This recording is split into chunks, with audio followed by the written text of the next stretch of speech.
رحم اللہ من قرأ الفاتحہ۔ بسم اللہ الرحمن الرحیم، الحمدللہ رب العالمین الرحمن الرحیم مالک یوم الدین، ایاک نعبد و ایاک نستعین، اہدنا الصراط المستقیم صراط الذین انعمت علیہم غیر المغضوب علیہم ولا الضالین۔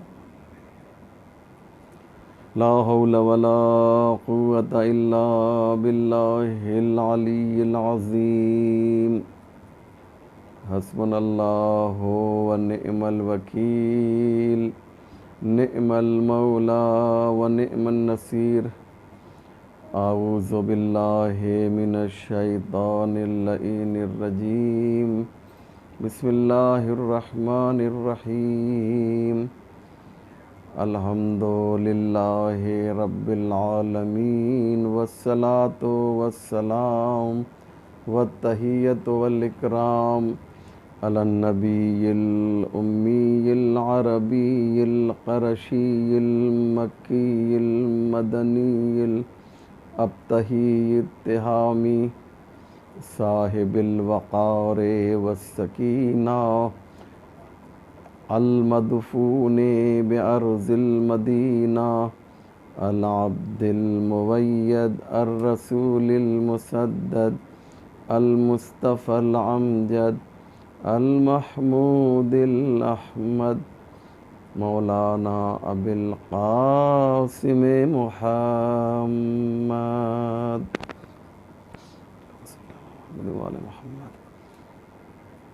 وآلہ الطیبین الطاہرین المعصومین المظلومین المنتخبین، ولعنۃ اللہ علی اعدائہم اجمعین، من لیلتنا ہذہ الی صباح یوم الدین۔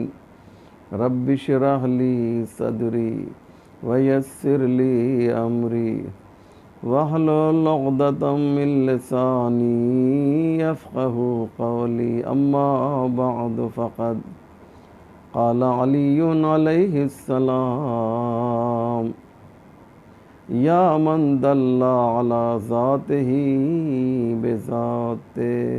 صلوات بر محمد وآل محمد، اللہم صلی علی محمد وآل محمد۔ عزاداران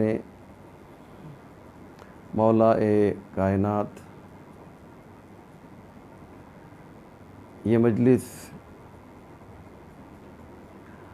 آسمان ولایت و امامت کے پہلے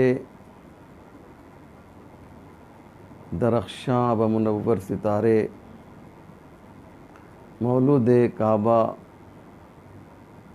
فاتح خیبر و خندق،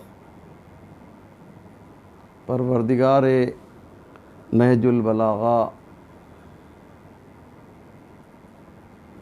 شوہر بطول، نفس رسول، پدر حسنین، مولا متقیان، مشکل کشا دو عالم، فریاد رس انبیاء و اولیاء، معلم قرآن، عزت قرآن، محافظ قرآن، مفسر قرآن، جان قرآن، شان قرآن، حضرت علی ابن ابی طالب علیہ السلام کی جاں دلسوز شہادت کی مناسبت سے برگزار کی جا رہی ہے۔ اس وقت پوری دنیا میں یہ مجلس ٹیلی کاسٹ ہو رہی ہے۔ ہر ایک یہی چاہتا ہے کہ آج کی شب اگرچہ امام باڑوں میں تالے لگے ہوئے ہیں، لاک ڈاؤن کی وجہ سے کوئی اجتماع نہیں ہو سکتا ہے، کوئی مجلس نہیں ہو سکتی ہے، لیکن ہر مومن کی یہ تمنا ہے کہ وہ آج کم سے کم سوشل میڈیا کے ذریعے سے مولا کائنات کی مجلس سن سکے۔ اور ہم کتنے خوش نصیب ہیں جو اس وقت اس مجلس میں بیٹھے ہوئے ہیں اور مجلس سماعت فرما رہے ہیں۔ اللہ سے دعا ہے پروردگار یہ مومنین یہ مومنات جو اس وقت تیرے بندے خاص تیرے عبد خاص جس نے خود اپنی عبدیت پر فخر کیا ہے کہ میرے لیے فخر کے لیے کافی ہے، یہی کافی ہے کہ میں اللہ کا بندہ ہو جاؤں۔ آج ہم اس علی مرتضیٰ کی مجلس سن رہے ہیں۔ پروردگار ان لوگوں پر اپنی رحمت خاص نازل فرما، اور یہ جو کووڈ-19 کرونا وائرس کی شکل میں یہ وبا پوری دنیا میں پھیلی ہوئی ہے اور ہر طرف ہاہاکار مچا ہوا ہے، پروردگار ان لوگوں کو جو اس وقت مجلس سن رہے ہیں اس موذی مرض سے محفوظ فرما، انہیں ان تک یہ مرض یہ بیماری یہ وائرس قریب نہ آنے دے۔ تجھے واسطہ ہے تیری ذات کا، تجھے واسطہ ہے تیری عزت کا، تجھے واسطہ ہے تیرے وقار کا، اور تجھے واسطہ ہے تیرے اس عبد خاص حضرت علی علیہ السلام کا۔ میں نے مجلس کے لیے عنوان کلام ایک ایسے قول کو قرار دیا ہے جس کا تعلق خود مولا کائنات سے ہے۔ میں پریشان تھا کہ کس موضوع کو اٹھایا جائے اور کس موضوع پر گفتگو کی جائے، کیونکہ ایک ساتھ کئی مناسبتیں جمع ہو گئی ہیں۔ اس وقت ماہ رمضان ہے، ماہ عبادت خدا ہے، شب قدر ہے، یہ بھی اللہ سے راز و نیاز کرنے کا بہترین موقع ہے، اور شب شہادت ہے، یہ گریہ و زاری کا بھی موقع ہے۔ یہی تو ہماری خوبی ہے کہ ہم جس طریقے پر مصلی پر پیش رہتے ہیں اسی طریقے سے فرش مجلس پر بھی ہم پیش رہتے ہیں، نہ ادھر کوئی کمی کرتے ہیں نہ ادھر کوئی کمی کرتے ہیں۔ اور اللہ نے بھی شب قدر مولا کائنات کی شہادت کو مقدر فرما کے یہ بتایا کہ جو علی کے چاہنے والے ہوتے ہیں وہ عزاداری بھی کرتے ہیں، عبادت بھی کرتے ہیں۔ جو علی کے ماننے والے ہوتے ہیں وہ فرش عزا پر بھی آتے ہیں اور فرش عبادت پر بھی نظر آتے ہیں۔ تو میں نے عرض کیا کہ میں پریشان تھا کہ کسی ایسی حدیث کو عنوان کلام قرار دیا جائے جو آج کی شب اور آج کی مجلس اور اس مہینے سے بالکل مربوط ہو۔ تو میرے ذہن میں دعائے صباح جو مولا متقیان کی ایک معرکۃ العارہ ایک عظیم الشان دعا ہے، جس میں مولا کائنات اللہ کے بارے میں بیان کرتے ہیں اور اپنی عظمت کا بھی اعلان کرتے ہیں۔ یعنی حدیث تو ایک ہے لیکن اس میں اللہ کا بھی تذکرہ ہو رہا ہے، اور خود امام اپنے بارے میں بھی بہت کچھ بیان کر رہے ہیں۔ ارشاد ہو رہا ہے، مولا علی فرماتے ہیں کہ یا من دل علی ذاتہ بذاتہ، اے وہ ذات کہ جس کی ذات خود اس کی ذات پر دلالت کرتی ہے۔ میں اسے بہت آسان کر کے پیش کروں گا تاکہ جو چھوٹے بھائی میرے مجلس سن رہے ہیں ان تک بھی یہ بات میری پہنچ سکے۔ کیا فرمایا مولا نے؟ یعنی ہم نے اللہ کو کسی وسیلے سے نہیں پہچانا ہے، بلکہ براہ راست اللہ کو پہچانا ہے۔ معرفت پروردگار میں مولا علی فرماتے ہیں، معرفت پروردگار میں کسی وسیلے کی ضرورت مجھے نہیں پڑی۔ اللہ کو پہچاننے کے لیے کسی مخلوق کی ضرورت ہمیں نہیں پڑی، بلکہ ہم نے براہ راست اللہ کو پہچانا۔ مجھے اس کے لیے ایک آیت کا سہارا لینا پڑے گا، اور آیت بھی آپ کی سنی ہوئی ہے۔ بہت زیادہ مجھے تفصیل میں نہیں جانا ہے، صرف اشارہ کرنا ہے، کیونکہ یہ آن لائن مجلس ہو رہی ہے، لہذا آن لائن مجلس بھی بہت زیادہ نہیں پڑھی جاتی ہے۔ بس ایک 25 منٹ کے آس پاس انشاءاللہ یہ مجلس ہوگی، جس میں 10 منٹ کے آس پاس وقت نکل گیا ہے۔ آئیے میں اس کے بارے میں تھوڑا عرض کروں۔ میں نے عرض کیا کہ ماہ رمضان بھی ہے، ماہ عبادت بھی ہے، لہذا ایسی باتوں کو آپ کے سامنے پیش کروں جو بالکل وقت اور حالات سے مربوط ہو۔ مولا علی نے فرمایا یا من دل علی ذاتہ بذاتہ، اور اس کے لیے مجھے قرآن کی ایک آیت کا سہارا لینا پڑے گا۔ اور وہ کیا ہے؟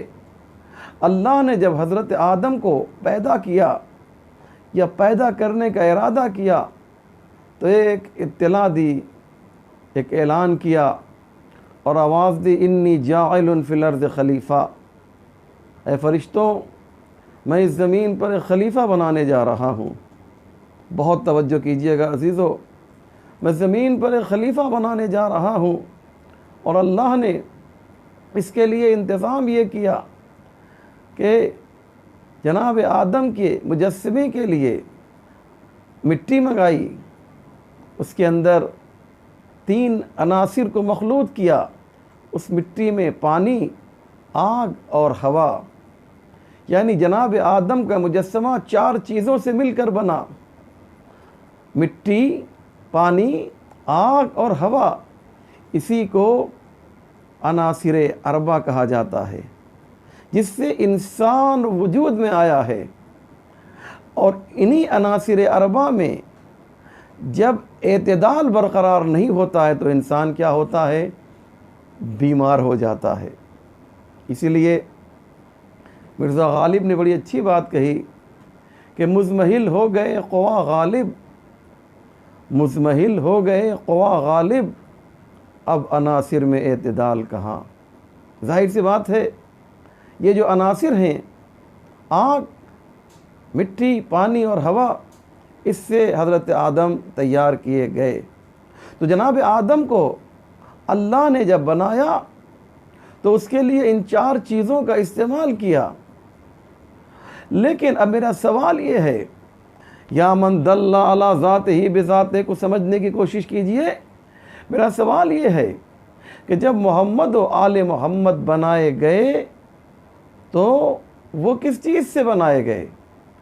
آدم جب پیدا ہو رہے تھے تو زمین پیدا ہو چکی تھی، آسمان خلق ہو چکا تھا، مٹی موجود تھی، آگ موجود تھی، ہوا موجود تھی، پانی موجود تھا، یہ ساری چیزیں موجود تھیں۔ تو جناب آدم کا مجسمہ تیار کیا گیا۔ لیکن جب اہل بیت علیہ السلام عالم وجود میں آئے تو کہا، پیغمبر نے فرمایا اول ما خلق اللہ نوری، سب سے پہلے ہمیں پیدا کیا۔ یعنی جب محمد و آل محمد کا نور پیدا کیا گیا تو نہ زمین تھی، نہ زمان، نہ آسمان، نہ دریا، نہ مٹی، نہ پانی، نہ آگ، نہ ہوا، کچھ نہیں تھا، صرف محمد و آل محمد کا نور تھا اور ذات پروردگار۔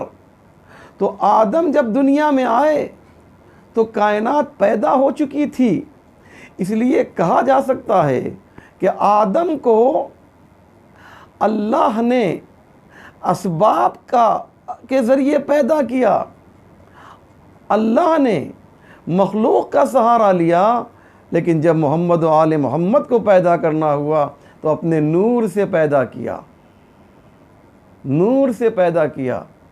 تو آدم وہ ہیں جو اسباب الہی سے پیدا ہو رہے ہیں، اور محمد و آل محمد وہ ہیں جو نور الہی سے پیدا ہو رہے ہیں۔ یہ ہیں محمد اور آل محمد۔ اس لیے میں اس بات کو اور آگے بڑھاؤں، میں نے عرض کیا کہ ماہ عبادت ہے، ماہ رمضان ہے، تو آئیے آپ کی ایک بہت سنی ہوئی بہت ہی مشہور مولا علی کی حدیث پیش کرنا چاہتا ہوں، تاکہ مولا علی کا بھی تذکرہ ہوتا رہے اور ماہ رمضان کی مناسبت سے بھی کچھ باتیں آپ کے سامنے پیش کی جاتی رہیں۔ مولا متقیان نے فرمایا کہ عبادت کرنے والے 3 طرح کے ہیں۔ یہ آپ کا سنا ہوا مجھے معلوم ہے، لیکن مجھے ایک نتیجہ نکالنا ہے۔ مولا فرماتے ہیں کہ 3 طرح کے عابد ہیں، 3 طرح کی عبادت کرنے والے لوگ پائے جاتے ہیں۔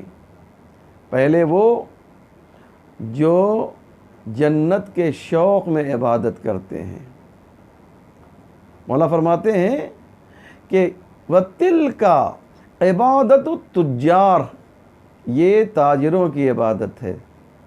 جانتے ہیں نا تاجر کا کام کیا ہوتا ہے؟ جو بزنس مین ہوتے ہیں وہ کسی چیز کی تمام کام کرتے ہیں۔ تاجر کا کام یہ ہے کہ ایک سامنے ایک چیز ہوتی ہے کہ اس کے لیے وہ کام کرتے ہیں۔ مولا فرماتے ہیں جو جنت کے شوق میں عبادت کرے وہ بزنس مین کی طرح سے عبادت کر رہا ہے۔ پھر فرماتے ہیں اور کچھ ایسے بھی عبادت کرنے والے ہیں جو جہنم کے خوف میں عبادت کرتے ہیں۔ وَتِلْكَ عبادت العبید، اور یہ غلاموں کی عبادت ہے، خوف میں عبادت کرتے ہیں۔ جیسا کہ آپ نے دیکھا ہے کہ غلام شوق سے کام نہیں کرتا، مالک کے خوف سے کام کرتا ہے۔ اگر یہ کام نہیں کریں گے تو مالک جو ہے ہمیں سزا دے گا۔ تو یہ دوسرا گروہ کون ہے؟ جو جہنم کے خوف میں عبادت کرتا ہے۔ اور تیسرا کون سا ہے؟ تیسرا فرمایا وَأَمَّا نَحْنُ، اور ہم محمد و آل محمد اللہ کی عبادت اس لیے کرتے ہیں کہ اسے مستحق عبادت سمجھتے ہیں۔ وَتِلْكَ عبادت الْأَحْرَارِ، اور یہ آزاد لوگوں کی عبادت ہے، محمد و آل محمد۔ اب سوال یہ ہے کہ یہ الگ الگ عبادتیں کیوں ہوتی ہیں؟ اسے جو ہے مولا علی کی اسی قول کے ذیل میں جو میں نے سرنامہ کلام قرار دیا ہے، یہ بات آپ کے سامنے پیش کر رہا ہوں۔ ذہن میں ہے نا مولا کی حدیث؟ مولا نے کیا فرمایا تھا؟ مولا نے فرمایا تھا کہ 3 طرح کے عابد ہیں، اور اس کے پہلے جو میں نے حدیث پڑھی آپ کے سامنے وہ یہ کہ یا من دل علی ذاتہ بذاتہ۔ اسی کے ذیل میں مجھے 2 باتیں اور عرض کرنی ہیں، اور اس کے بعد انشاءاللہ ربط مصائب وہ اسے آپ سن لیجئے، بہت امپورٹنٹ ہے کہ 3 طرح کے لوگ، خوف جنت، خوف جہنم، شوق جنت، اور مستحق عبادت سمجھ کر اللہ کی عبادت اور بندگی کرنا، یہ 3 چیزیں ہیں۔ تو اب آپ یہ دیکھیے کہ اہل بیت کیا کہہ رہے ہیں کہ ہم نے جنت کے شوق میں عبادت نہیں کی ہے۔ اہل بیت کیا کہہ رہے ہیں؟ ہم نے جہنم کے خوف میں عبادت نہیں کی ہے۔ تو پھر کیسے عبادت کی ہے؟ اسے عبادت کا مستحق سمجھا، اس لیے عبادت کی ہے۔ اسی مجھے اور واضح کرنے دیجئے، انشاءاللہ ایک بات، ایک میسج، ایک پیغام آپ تک انشاءاللہ پہنچے گا۔ سب سے پہلے کائنات میں اللہ نے کسے پیدا کیا؟ اول ما خلق اللہ نوری، سب سے پہلے اللہ نے محمد اور آل محمد کو پیدا کیا۔ تو مخلوق اول کون ہیں؟ محمد اور آل محمد۔ مخلوق اول محمد اور آل محمد ہیں۔ اس بات کو ذہن میں رکھیے گا، انشاءاللہ کوئی بات آپ تک میں پہنچانے کی کوشش کر رہا ہوں۔ محمد اور آل محمد مخلوق اول ہیں، یعنی سب سے پہلے کائنات میں جو چیز پیدا ہوئی، جو ذات پیدا ہوئی، وہ محمد وال محمد کی ہے۔ جنت اور جہنم مخلوق ہے یا نہیں ہے؟ بالکل مخلوق ہے۔ مخلوق جسے اللہ نے پیدا کیا ہو، یہ کریشن آف اللہ ہے یا نہیں ہے؟ اللہ نے اسے پیدا کیا نہیں پیدا کیا، تو مخلوق ہے۔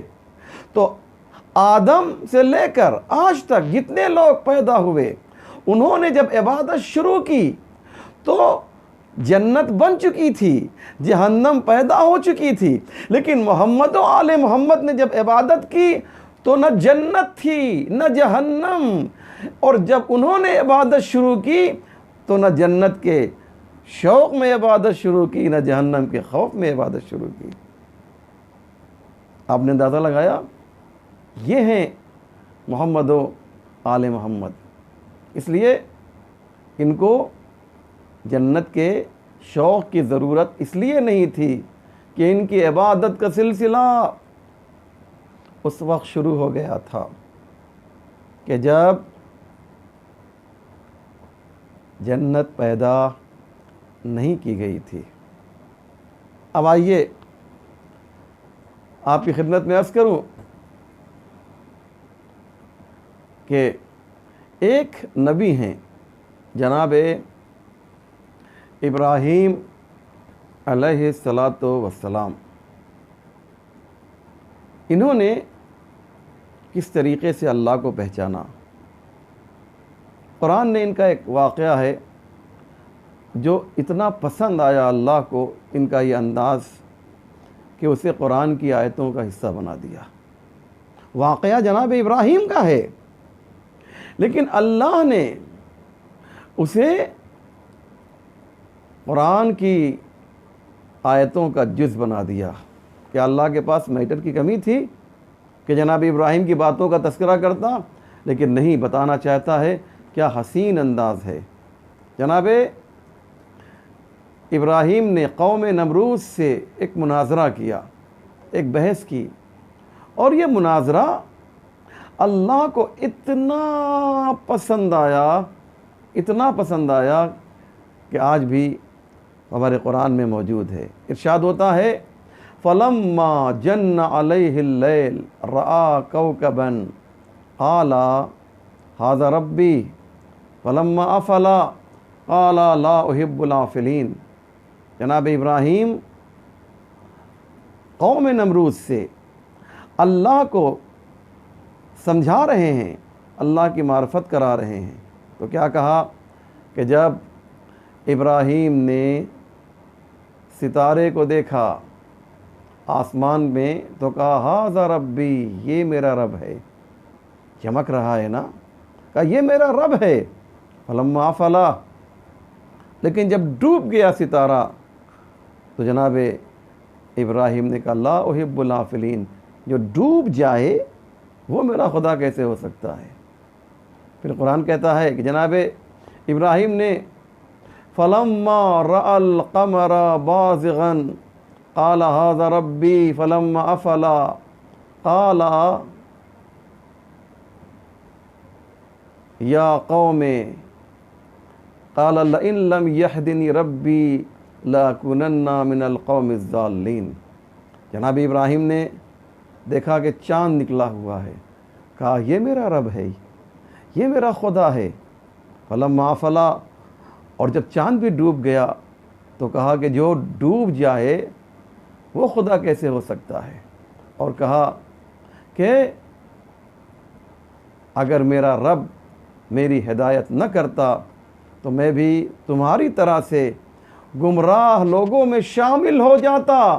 میں تو ادھر سے ہدایت لے کر آیا ہوں، اس لیے میں گمراہ نہیں ہو سکتا ہوں۔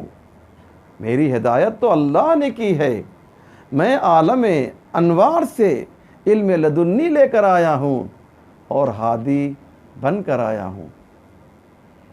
اس کے بعد قرآن کہتا ہے کہ جب جناب ابراہیم نے سورج کو دیکھا تو قرآن کہتا ہے فَلَمَّا رَأَى الشَّمْسَ بَازِغَةً قَالَ هَذَا رَبِّي هَذَا أَكْبَرُ فَلَمَّا أَفَلَتْ قَالَ يَا قَوْمِ إِنِّي بَرِيءٌ مِّمَّا تُشْرِكُونَ۔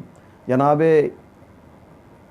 ابراہیم نے جب سورج کو دیکھا، بازغتاً چمکتا ہوا سورج نکلا، تو کہا ہاذا ربی، ہاں یہ میرا خدا ہے، یہ خدا ہو سکتا ہے میرا، ہاذا اکبر، یہ تو بڑا ہے نا، تو جو بڑا ہو وہی خدا ہے۔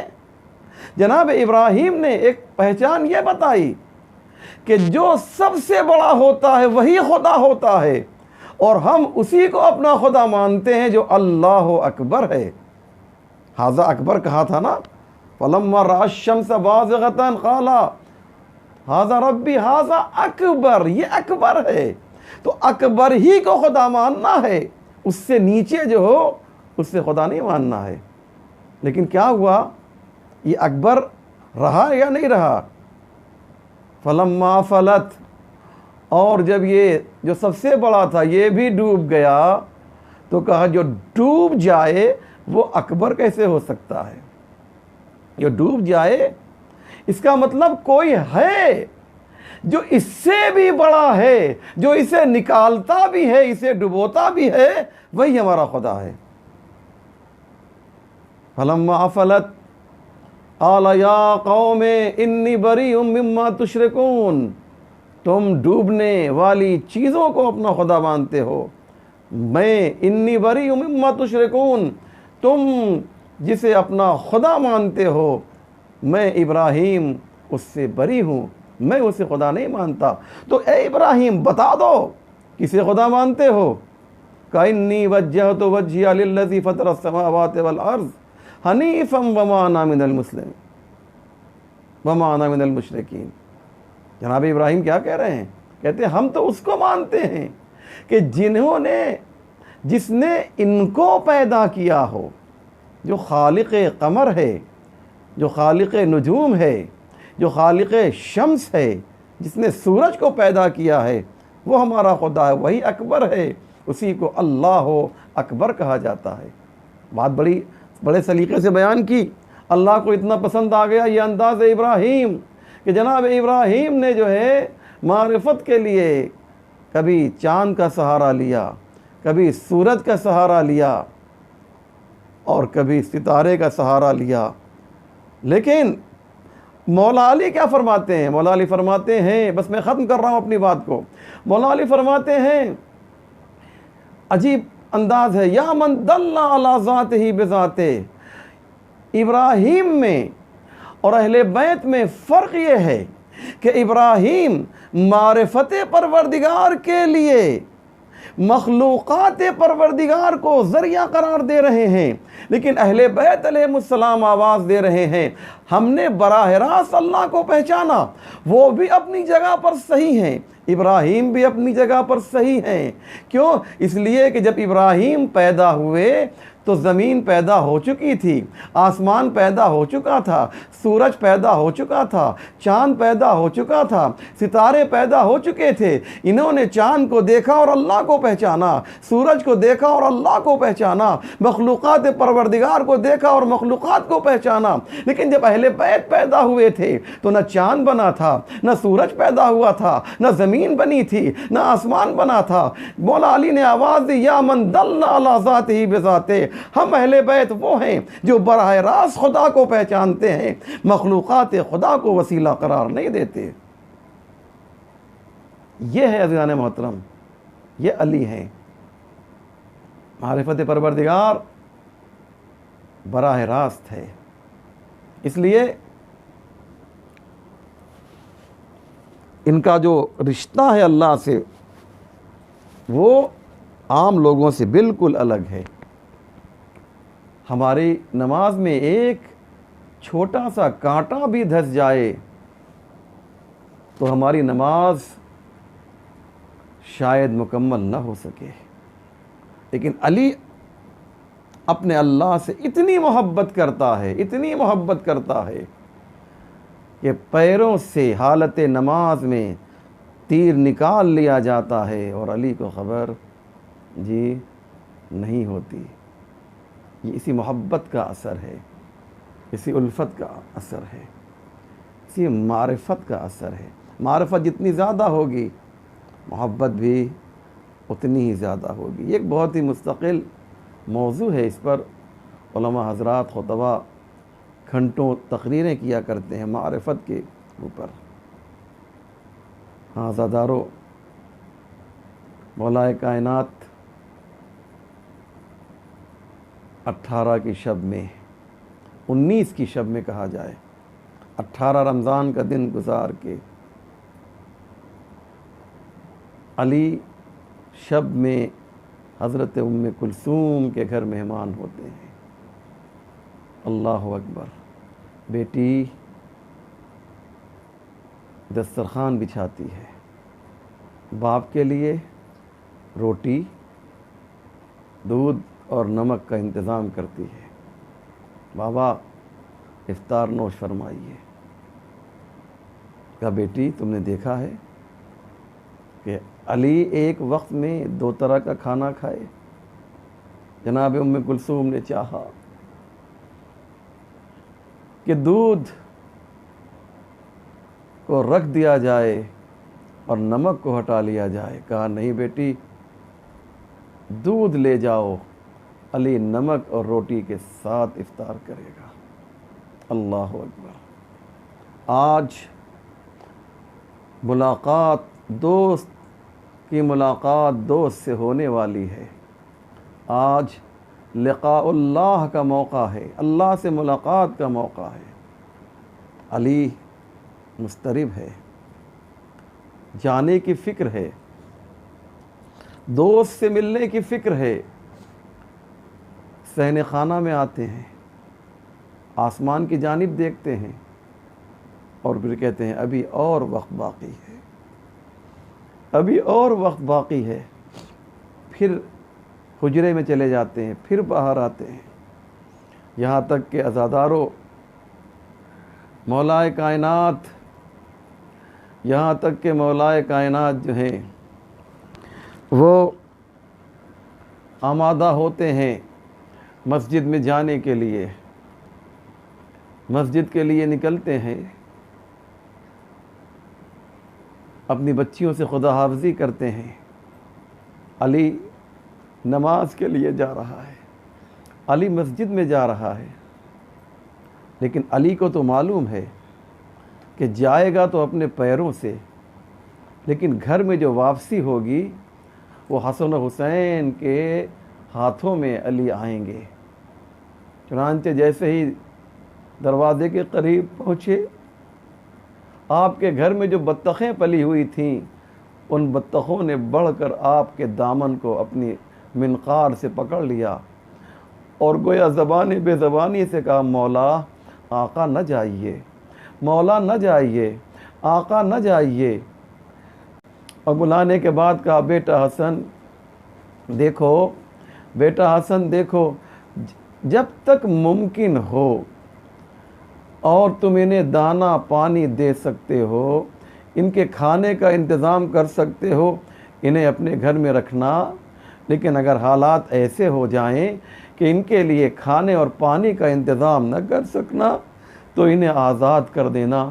میں کہوں گا مولا آپ کو ان جانوروں کے کھانے کا اور پانی کا اتنا زیادہ خیال ہے، مولا ارے کربلا میں آ جائیے گا تو آپ دیکھیں گے کہ وہاں پر آپ کے بچے بھوکے بھی ہیں، آپ کے بچے پیاسے بھی ہیں، آپ کی سکینہ پیاس سے بلک رہی ہے، آپ کا علی اصغر جو ہے وہ جھولے میں بغیر پانی کے 3 دن کا بھوکا اور پیاسا ہے، آپ کا فرزند حسین بے جرم و خطا پیاسا شہید کیا جا رہا ہے۔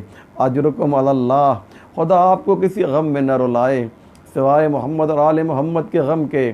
ہاں عزادارو، مولا متقیان مسجد میں تشریف لائے، مسجد میں آئے، کیا دیکھا؟ وہ ملعون جو ہے سو رہا ہے، ملعون سو رہا ہے، اسے اٹھایا، اٹھو نماز کا وقت ہو گیا ہے۔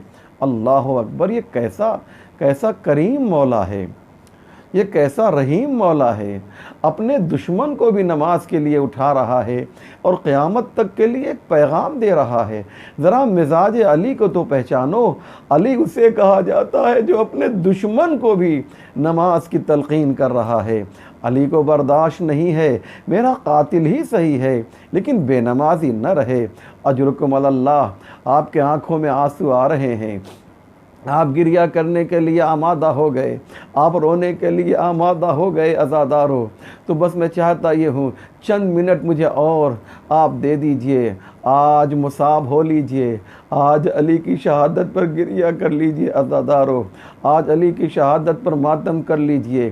بس عزادارو، بس ایک جملہ میں کہنا چاہتا ہوں، مولا مسجد میں آئے، ابن ملجم کو اٹھایا، اذان خود دی علی نے، گلدستہ اذان پر خود آئے، معذنہ پر خود آئے، علی نے اذان دی، اللہ اکبر کہا، علی کی اذان پورے کوفے میں گونجی، اشہد اللہ الہ الا اللہ کہا، علی کی اذان کی، علی کی یہ آواز پورے کوفے میں گونج رہی ہے۔ عجب نہیں سارے حجابات ہٹ گئے ہوں اور ادھر سے آواز آ رہی ہو، لبیک یا عبدی، لبیک یا عبدی۔ علی کی اذان میں آج کچھ اتنا اثر تھا عزادارو کہ پوری کائنات میں علی کی اذان گونج رہی ہے۔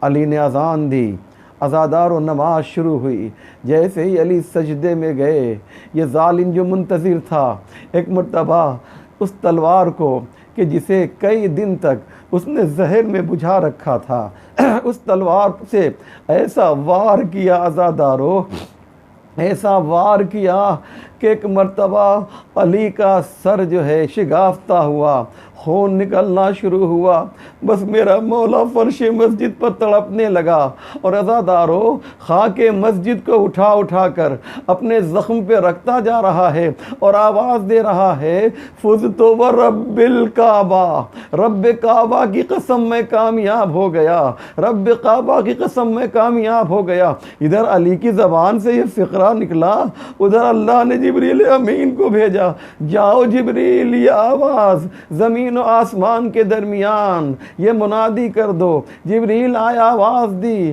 لقد تہدمت ارکان الہدی، لقد قتل امیر المؤمنین، ہدایت کے ارکان منہدم ہو گئے، امیر المؤمنین کی شہادت واقع ہو گئی، قد قتل امیر المؤمنین، امیر المؤمنین قتل کر دیے گئے۔ میں کہوں گا جبریل امین عادت ڈال لیجئے، عادت ڈال لیجئے، آج آپ نے یہ جملہ کہا ہے قد قتل امیر المومنین، کل اسی سے ملتا ہوا جملہ 10 محرم سن 61 ہجری کو کربلا کی سرزمین پر کہنا ہوگا، جب حسین شمر کے خنجر سے شہید ہوگا تو آپ کو آواز دینی ہوگی، قد قتل الحسین بکربلا، حسین کربلا میں قتل کر دیے گئے، حسین کربلا میں شہید کر دیے گئے۔ اجرکم علی اللہ۔ ہاں عزادارو، میں زیادہ طولانی مصائب پڑھنے کا عادی نہیں ہوں، لیکن مجھ سے کہا گیا ہے کہ مصائب ذرا طولانی پڑھیے گا۔ بس عزادارو، مولائے کائنات جو ہے فرش مسجد پر تڑپ رہے ہیں، سنیں گے عزادارو علی کی کیفیت کیسی ہے، علی کی حالت کیسی ہے۔ لکھا ہے کہ جیسے کسی مچھلی کو پانی سے نکال دیا جائے تو اس کی کیا کیفیت ہوتی ہے، بس عزادارو یہی حالت میرے مولا کی اس وقت تھی۔ مولا زمین پر اس طریقے سے تڑپ رہا ہے جیسے کسی مچھلی کو پانی سے باہر نکال دیا جاتا ہے۔ اجرکم علی اللہ۔ امام حسن آئے، امام حسن نے علی کو ایک گلیم میں رکھا، لے کر جو ہے گھر کی طرف چلے عزادارو، بس میں ختم کر رہا ہوں مجلس کو، گھر کی طرف چلے، ابھی کچھ ہی دور چلے تھے عزادارو، آج پورے کوفے میں جناب جبریل کی آواز گونجی ہے، ایک ایک گھر میں یہ آواز پہنچ چکی ہے، علی قتل کر دیے گئے، لوگ جمع غفیر کوفے کی مسجد کے پاس جمع ہو چکا ہے، اصحاب کا مجمع ہے، چاہنے والوں کا مجمع ہے۔ جب امام حسین اپنے گھر کی طرف چلے تو روتے ہوئے اصحاب بھی گھر کی طرف چلے۔ ایک مرتبہ علی اپنا غم بھول گئے، وہ علی جو تقریباً غش کے عالم میں تھے، اپنی آنکھیں کھول دی اور آواز دی، اے بیٹا حسن، میرے ساتھیوں سے کہہ دو کہ وہ میرے گھر کے قریب قریب نہ آئیں کیونکہ میں دیکھ رہا ہوں میری زینب رو رہی ہے، میری ام کلثوم رو رہی ہے۔ علی نہیں چاہتا کہ زینب کی رونے کی آواز، ام کلثوم کی رونے کی آواز جو ہے نامحرموں کے کان میں جائے۔ میں کہوں گا مولا اتنا خیال ہے زینب کا، اتنا خیال ہے ام کلثوم کا، ارے ذرا کربلا کے بعد کے حالات کو دیکھ لیجئے۔ یہی زینب ہے، یہی ام کلثوم ہے، کبھی دربار یزید میں جا رہی ہے، کبھی دربار ابن زیاد میں جا رہی ہے، کبھی شام کا دربار ہے، کبھی بازار شام ہے، کبھی بازار کوفہ ہے۔ ارے لوگ صدقے کے کھجور پھینک رہے ہیں اور ام کلثوم آواز دے رہی ہیں، یا اہل کوفۃ والشام ان الصدقۃ علینا حرام، میرے اوپر صدقے کی کھجور نہ پھینکو، ہم آل محمد پر صدقہ حرام ہے۔ وَسَيَعْلَمُ الَّذِينَ ظَلَمُوا أَيَّ مُنْقَلَبٍ يَنْقَلِبُونَ اِنَّا لِلَّهِ وَإِنَّا إِلَيْهِ رَاجِعُونَ رِضًا بِقَضَائِهِ وَتَسْلِيمًا لِأَمْرِهِ اللهم بحق محمد وأنت المحمود وبحق علي وأنت الأعلى وبحق فاطمة وأنت فاطر السماوات والأرض وبحق الحسن وأنت المحسن وبحق الحسين وأنت قديم الإحسان وبحق الأئمة التسعة الطاهرين من ذرية الحسين علیہم السلام۔ یا اللہ تجھے واسطہ محمد و آل محمد کا پروردگار ہمارے اس مختصر مگر اہم اعمال کو قبول فرما۔ جو لوگ یہ مجلس سن رہے ہیں پروردگار ان پر اپنی رحمت خاص نازل فرما، ان کو ہر طرح کی مصیبت آفات اور بلاؤں سے محفوظ فرما، بالخصوص کرونا جیسی وبا اور بیماری سے محفوظ فرما، اور آل محمد کے چاہنے والوں کے ساتھ ساتھ دنیا میں جہاں جہاں بھی پروردگار انسان بستے ہیں ان کو ہر طرح کی بیماریوں سے محفوظ فرما۔ کرونا وائرس یہ جو موذی بیماری ہے پروردگار اس سے ہم سب کو نجات عنایت فرما۔ آل محمد کے چاہنے والے دنیا میں جہاں جہاں بھی ہوں ان کی جان مال عزت آبرو کی حفاظت فرما، پرچم اسلام کو سر بلند فرما، پرچم کفر و نفاق کو سرنگو فرما، ہمارے امام کے ظہور میں تعجیل فرما۔ ربنا تقبل منا انک انت السمیع العلیم۔